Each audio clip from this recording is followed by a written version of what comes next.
जय हिंद, जय भारत, जय श्री राम। इस विषय होगा दान।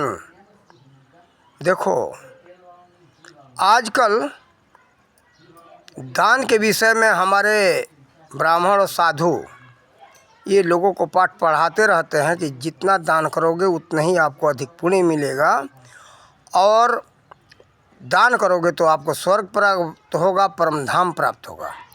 दान के विषय में हमारे कथाकार भी हैं, वही यही पाठ पढ़ा रहे हैं। लेकिन देखो, दान के लिए हम ये कहेंगे कि अधिक से अधिक दान करने का सीमा भी रखना चाहिए। ये नहीं कि अपनी पूरी संपत्ति, ये भी दिखाती है लोग कथा कहानी में कि रे अमुक राजा ने तो सारी संपत्तियाँ दान कर दिया तो ये मिल गया, वो मिल गया, ठीक। लेकिन देखो, दान का नियम है। जैसे आप किसी को रक्तदान करने जाते हो तो उसका सीमा है कि आपके अंदर से रक्त कितना निकाला जाएगा तो आप जीवित रह सकते हो। इसी तरह से सब कुछ का सीमा होना चाहिए। दान का सीमा है आपके आय का 10वां हिस्सा।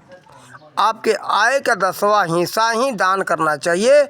उसमें देखो, अनाथ कोई भी प्राणी हो उसका सेवा है, कोई साधु हो, कोई ब्राह्मण हो, कोई अतिथि हो आ जाए उसके लिए सेवा है, पशु और पंछी हैं, उसमें ये कई तरह के शिक्षण कार्य है। कहीं भी दान करना, उसी 10वां हिस्सा में से ही आपको दान देना है। आने 100 रुपया में से 10 रुपया खर्चा दान में जाना चाहिए। 90 रुपया आपको अपने लिए रखना है। अगर 1 लाख कमा रहे हो तो 10,000 दान करो, 90,000 अपने पास रखो, ताकि आपका परिवार, आपका जीवन सुरक्षित चल सके। ये नहीं कि अधिक से अधिक दान करो। अधिक से अधिक दान का सीमा भी होना चाहिए। हम भी एक सखी साधु हैं, हम भी दान लेते हैं, लेकिन हम ये लोगों से नहीं कहते कि आप अधिक से अधिक दान करो। हमारा विचार है कि भाई हमको भी दो, सबको दो, लेकिन आप भी सुखी रहो, आनंद में रहो। सीमा के अंतर्गत दान करना चाहिए। जैसे मान लो किसी रोगी को कोई खून दान देने का गया, नहीं रक्त दान देने गया, और कहे कि सारा रक्त निकाल करके हमको दे दो, तो रक्त दान करने वाला तो मर जाएगा। फिर क्या लाभ हुआ दूसरे की ज़िंदगी बचाने? अपने जियो और जीने दो, जियो और जीने दो, ये सिद्धांत होना चाहिए।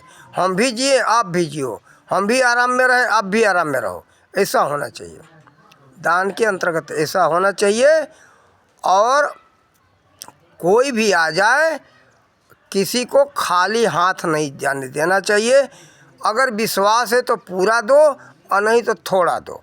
हम ये भी कहेंगे कि दान जो है, आप जांच पड़ताल करो कि ये दान का सदुपयोग हो रहा है या दुरुपयोग हो रहा है। दानदाता का ये भी मर्जी है, उचित होता है कि दान का जांच पड़ताल करे, और ऐसे जगह पर करे दान कि उसका सदुपयोग हो। आना ये बिना मतलब का, मतलब खजाने में जमा न पड़ा रहे। जैसे आज तिरुपति बालाजी है, और जगन्नाथपुरी है, या शिरडी का साईं मंदिर है, इस तरह से बहुत से मंदिर हैं, वहाँ खजाना में जमा पड़ा हुआ है। क्या बताओ, उससे क्या लाभ हो रहा है? बहुत जो है, आज जिसको दान करना है तो बिजली की कमी है, और शिक्षा की कमी है, और स्वास्थ्य केंद्र की कमी है। आपको अधिक है तो आप दान करो, अपना औषधालय बनाओ, और मुफ्त में लोगों का दवा करो, बिजली दो, पानी दो, ऐसा कार्य करो। और शिक्षण का भी ज़रूरी है। लेकिन शिक्षण के लिए हम क्या कहेंगे इसमें सुधार, कि प्राचीन समय में हमारे भारत में 1835 से पहले जो गुरुकुल था, यानी जो विद्यालय की पद्धति थी, उस हिसाब से आप विद्यालय चलाओ, जिसको गुरुकुल कहते हैं। और गुरुकुल में भौतिक और अधिभौतिक और आध्यात्मिक प्रशिक्षण दिया जाना चाहिए, और साथ ही संपूर्ण जीवन उपयोगी प्रशिक्षण दिया जाना चाहिए, ताकि हमारे बच्चे आत्म स्वावलंबी बन सकें। ये ना कहे कि ये कार्य हमको करने नहीं आता है। आज नौकरी की जो बात है, नौकरी इसी का बहुत बड़ा कारण है कि बच्चों को केवल लिखने के अलावा किसी भी तरह का ज्ञान नहीं है। केवल पुस्तक पढ़ लेना और कागज़ पर लिख लेना, बस इतना ही इनको ज्ञान है। इससे आगे कहो किसी कार्य के योग्य नहीं है। पहले के शिक्षण का बच्चे लोग बहिष्कार करते हैं। एक बच्ची आज मुझसे कहने लगी कि पहले तो भारत में परीक्षा का कोई पद्धति ही नहीं था, अंग्रेज आए तो परीक्षा की पद्धति दे करके गए। लेकिन देखो ऐसी पद्धति दे कर गए, निकम्मा पद्धति परीक्षा का, कागज़ पर लिख कर के परीक्षा दे दो। उसका अगर प्रयोग करके कह दिया जाए दिखाओ, तो उनकी ताकत नहीं है, को नहीं जानते कि प्रयोग करें हम कैसे करें। कारण कि प्रयोगात्मक शिक्षण का बिल्कुल व्यवस्था ही समाप्त कर दिया गया है। प्रयोगात्मक शिक्षा जब तक नहीं होगा तो किसी भी विषय का ज्ञान नहीं होगा। पहले था प्रयोग करके सीखो, प्रयोग करके दिखाओ, प्रयोग करके दिखाया जाता था, प्रयोग कराया जाता था, आप परीक्षा होता था, प्रयोग करके दिखाओ। तो बच्चे उस समय सभी कार्य में सक्षम थे। बच्चों से जो भी कार्य दे दो बच्चों को, सभी कार्य कर लेते थे। आज तो बच्चों से कोई भी कार्य के लिए कहो कि ये कार्य करके दिखाओ तो उनको ज्ञान ही नहीं। केवल कहते कि बस हमको तो पढ़ने और लिखने आता है। बच्चे को तो आलसी बना दिया गया, कोई कार्य कराया नहीं जाता है। ऐसी हमारी शिक्षा पद्धति बन गई। यहाँ तक कि एसी रूम हो गया, एसी विद्यालय हो गए, एसी बस हो गया। एसी में बैठ के जाओ और वहाँ विद्यालय में जाओ तो भी एसी है, यानी वातानुकूलित विद्यालय और वातानुकूलित गाड़ी। जो बच्चे वातानुकूलित गाड़ी से जाएंगे और वातानुकूलित विद्यालय में पढ़ेंगे, क्या वो सर्दी गर्मी बरसात सहन कर सकते? कभी नहीं सहन कर सकते। इसलिए ऐसे विद्यालय का ज़रूरत है हमारे समाज में। अगर दान करना है आपको तो ऐसा विद्यालय बनाओ ताकि सब कार्य में हमारे बच्चे मजबूत हों।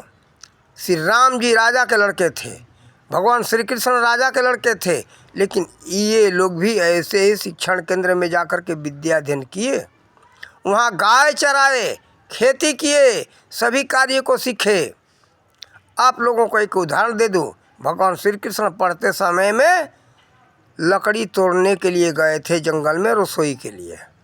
उस कहानी हम पूरा नहीं कहेंगे, थोड़ा सा संक्षेप में बता दिया। उस समय बच्चों से सभी कार्य कराया जाता था। अब बच्चों से कह दिया जाए ऐसे कार्य के लिए तो उनको तो शर्म आता है। उनको शर्मिंदित कर दिया गया कि बच्चे तो पढ़ते समय में कोई कार्य नहीं करेंगे, और ऐसा कार्य करने लगे तो कहेगा अरे शर्म नहीं आता तेरे को, तू लकड़ी तोड़ने जा रहा है जंगल में। क्या बच्चे लकड़ी तोड़ते हैं? बच्चे खेती का काम करते हैं, तू फावड़ा चला रहा है। क्या पढ़ाई लिखाई का तेरा महत्व है? तू तो बेशर्म है। तू शिक्षा का कोई महत्व ही नहीं रखा तुमने, हल चला रहा है। कोई भी कार्य ले लो, बताओ अगर खेती का कार्य नहीं करेगा तो कोई खाएगा क्या? बस लड़कों को बता दिया जाता है, बच्चों को, तुम बस बैठ कर के लिखने पढ़ने का केवल अभ्यास कर लो, सरकारी नौकरी मिल जाएगी, आराम से पढ़ते लिखते रहो, आराम करोगे। ये बच्चों के दिमाग में भूसा भर करके प्रावलंबी बनाया जा रहा है, आत्म स्वावलंबी नहीं। तो इससे बच्चों का भविष्य दुखमय गुजर रहा है। तो देखो, हम इसके प्रति यही कहेंगे, आज आप लोग ऐसे जगह दान करो कि आपके दान के पैसे का सदुपयोग हो, और 10% ही दान करना चाहिए। कितना भी दान करो, किसी कार्य के लिए करो, लेकिन आपने आय का 10वां हिस्सा। किसी भी पंथ संप्रदाय में, सिख में भी यही बात बताया गया, मुसलमानों में भी यही बात, इस्लाम मत वाले भी बताते, हमारे हिंदू समाज में सनातनी तो यही बात बताते ही हैं कि अपने आय का 10% दान करना चाहिए। ठीक है, हम इस विषय में इतना ही बताएंगे। छोटा वीडियो बना रहा हूँ, बहुत लंबा चौड़ा बनाने से कोई लाभ नहीं, लेकिन अपने आय का 10वां हिस्सा दान करना चाहिए। ऐसे दान करना चाहिए जगह कि जहाँ सदुपयोग हो। और ये भी है कि किसी को निराश लौटाना नहीं चाहिए, कारण कि आशा लगा करके आपके पास आया है। अगर समझ में आया तो जितना हो सके अधिक से अधिक दान करो, और नहीं तो थोड़ा करो, लेकिन थोड़ा अब करो ज़रूर। किसी को निराश नहीं लौटाना चाहिए, काहे कि आत्मा है, दुखी होता है, इसलिए किसी को निराश मत लौटाओ। और अपने आय का ध्यान रखना चाहिए कि हम बर्बाद ना हो जाए, आप भी आबाद रहो, दानदाता भी आबाद रहे। तो दान लेने वाला भी को खुशी होना चाहिए। ये नहीं कि दान लेने वाला खुशी हो जाए वो शैतान है, और दानदाता दुखी हो जाए, ऐसा कभी नहीं करना चाहिए। लेने वाले को सोचना चाहिए कि हम ले रहे हैं, लेकिन दाता खुशी है या नहीं। दुखी करके लेना बहुत गलत बात है। अपने नरक का रास्ता बनाना है। जो दान ले अगले को भी कल्याण के लिए खुशी से वो रखे, ताकि आप दो लेकिन आप खुश रहो, आनंद में रहो। ये अच्छा बात है और सबको ऐसा भाव रखना चाहिए, सब लोग खुशी में रहे, आनंद में रहे। और दान का भी हमने इसी में प्रतिशत बता दिया, उसी हिसाब से दान करना। किसी के बहकाव में आकर के अपने आय से 10% से अधिक दान मत करना, नहीं तो आप दुखी होगे। तो इसलिए सीमा रखना चाहिए, कारण कि आज ऐसी ठग विद्याएं चल रही है, इसलिए हमको ये वीडियो इस तरह का बनाना पड़ा। इन ठगों से बचो, अपना कल्याण करो। इन्हीं शब्दों के साथ हम वाणी का विराम देते। जय हिंद, जय भारत, जय श्री राम।